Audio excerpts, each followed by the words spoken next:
Did you know that there's a single herb that ancient doctors in China prescribed for people who are tired all the time, dealing with stress, and even breaking out with skin problems? In traditional Chinese medicine, it's known as chaihu buplurum. And today, modern science is proving why it's still one of the best herbs to support your liver, boost energy, and clear your skin, often in as little as 7 days or a week. Now in this video, you'll learn exactly what this herb does, how it was used in ancient medicine, what modern science says about it, and how you can start using it today. Hey guys, I'm Dr. Alex Heyne, board licensed doctor of acupuncture and traditional Chinese medicine, and author of the health book Master the Day. So, let's jump in.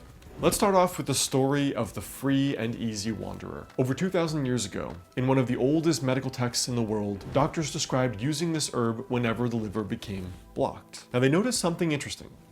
When the liver was stuck, people didn't just get digestive problems. They also felt irritable, exhausted, and their skin would flare up too. So they used something called chaihu, or buplurum root, to free the liver and get the qi moving again. Now patients often noticed that within a week, their digestion improved, their mood lifted, and their skin looked clearer. Now here's something that most people don't know.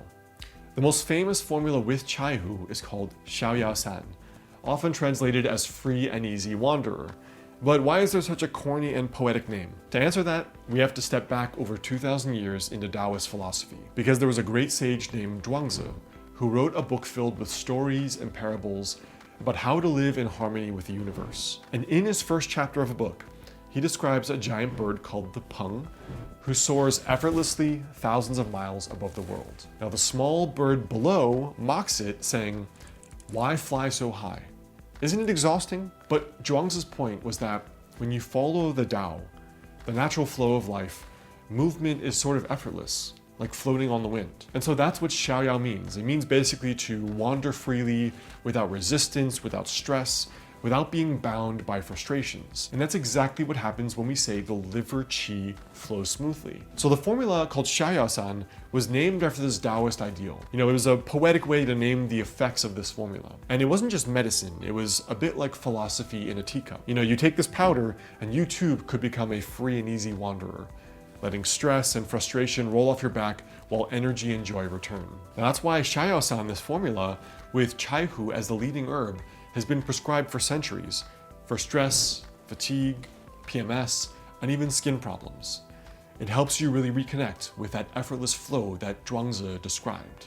Now, when we talk about the effect that chaihu or buplurum has on the body, the way I describe it to my patients is that chaihu basically treats that pent-up feeling after a long workday. When I work a day where I have too many patients in one day, I don't have enough breaks, and I have very difficult cases where I have to use my brain constantly, by the end of the day, I get a sort of charged feeling. Now that charged feeling is, of course, high cortisol, right? Because I'm doing too much and I'm resting too little. Now, it feels almost like a pressure in my chest, a tension, agitation, a feeling like I want to yell at people in traffic. Now that is exactly what we call liver qi stagnation. Now, whether or not specifically it relates to the anatomical liver is a whole different conversation. But you have to understand that the symptoms of liver qi stagnation are effectively treated by formulas containing this herb chaihu. So what we have to do is what Chinese medicine calls unblock the liver, unblock constraint. Now, you don't have to use medicines or prescribed medications to do this, right? A good long workout after a stressful day will have the exact same effect. But ancient doctors had to come up with a term to describe this phenomenon. Another thing that's worth noting, this historical anecdote, back in the day in the West, women would be going to their physicians saying, "I feel this stuffiness in my ribs." They would go in with all these other complaints, headaches, migraines, feeling anxious, they can't sleep, kind of neurotic-like symptoms. And doctors would call them hypochondriacs. But the reason they call them hypochondriacs is that the area below the ribs is called the hypochondral region, below the ribs. And women would often say there's like a stuffy sensation or like a belt over the chest with all these other symptoms. And because Western doctors couldn't measure that with any kind of scientific instruments, they called it hypochondria, as if the women were just making this up. Now they weren't. Hypochondriacs are a real thing. I have patients who have truly minor symptoms, but these women were not making it up.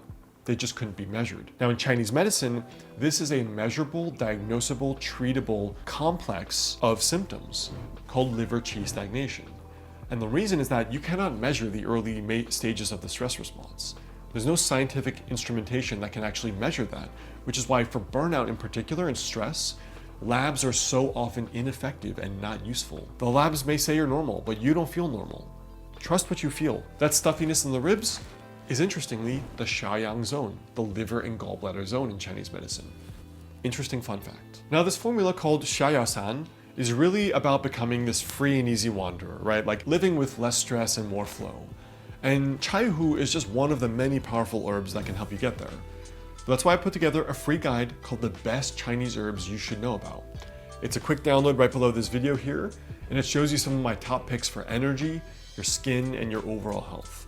So you can grab it free right in the description box there below. Now, how does your liver become blocked, right? What does this really mean scientifically speaking? Let's talk about something called fatty liver. Because from the way that food suddenly becomes body fat or fatty liver, there's a great lesson here on Chinese medicine physiology. When we talk about fatty liver and body fat, you're basically seeing the internal deposition of fat in the way that you see the external deposition of physical body fat. So doctors in my field call fatty liver basically the garbage from the middle burner, your digestive system, being deposited into your organs. So typically with fatty liver, you see just a high calorie diet, or of course a high carbohydrate diet as the two main correlations that I see. And almost always, the person will notice recent weight gain and recent fat gain alongside the development of fatty liver. But secondarily, you almost always see upper GI issues like acid reflux with the development of fatty liver at the same time. How does something like that become blocked? If you think about overeating, your body has this whole gastric soup that it dumps into the stomach to try to digest a big meal. But if you consistently overeat, or you drink tons of soda with high fructose corn syrup or high sugar and high refined foods, your body is digesting way more calories than it possibly can. And what happens is it has to go somewhere. It's organic tissue. It has to go in and out, like it has to be pushed out or has to push sideways. It has to go somewhere. Overeating creates a localized stagnation, which typically affects the gallbladder too. Usually people like this have reflux and gallbladder issues, and then fatty liver. Now in terms of lifestyle, what can you actually do about this though? I would say there's two kinds of qi stagnation you should pay attention to. The first kind of qi stagnation is emotional stagnation, right? This is the result of the stress response. Famous Dr. Li Xin in our field says that you want to pay attention to the first doctor, which is the body, meaning this is the first doctor that tries to fix the symptoms and fix the imbalance, the high heart rate, the reflux, the nausea. It tries to compensate and fix the problems, but if it cannot, that's when an actual doctor has to intervene. This is the early stage canary in the coal mine before an issue starts to become more serious. So what you can do here is physical exercise. Number one preference here. The second kind of stagnation is digestive stagnation. This is the overeating phenomenon we just talked about, where as you overeat, this produces a localized stagnation, which produces heat. For us, that heat is acid reflux and typically gallbladder symptoms. Pressure, pain, a bitter or sour taste in the mouth, nausea, or gallbladder attacks. These are your early stage canaries in the coal mine. They're very serious that you have to pay attention to. These are signs of stagnation happening in the digestive system that are now producing illness. Now, don't forget guys, if you're curious where a lot of these symptoms are coming from, make sure you download that free guide I just mentioned before, because it will really help you suss out what are the best Chinese herbs for your pattern here. Now, if you've gone through all the labs and the imaging, doctor has told you you're fine, but you don't feel fine, or you don't want to take medications, or you want to get off medications by finding the actual cause of your problem, I work with a limited number of new patients in my clinic in Los Angeles or virtually via telemedicine. And this is helping you figure out the exact root cause and doing a customized East Asian medicine, basically herbal prescription to help fix a lot of what's going on. So you can check out more about working with me by going to dralexheyne.com/clinic or reading more in the bio of this video here, because that will push you towards booking a free visit or a visit with me there. And before you go, there's another video here on an incredible Chinese herb that can help with a lot of these same symptoms too.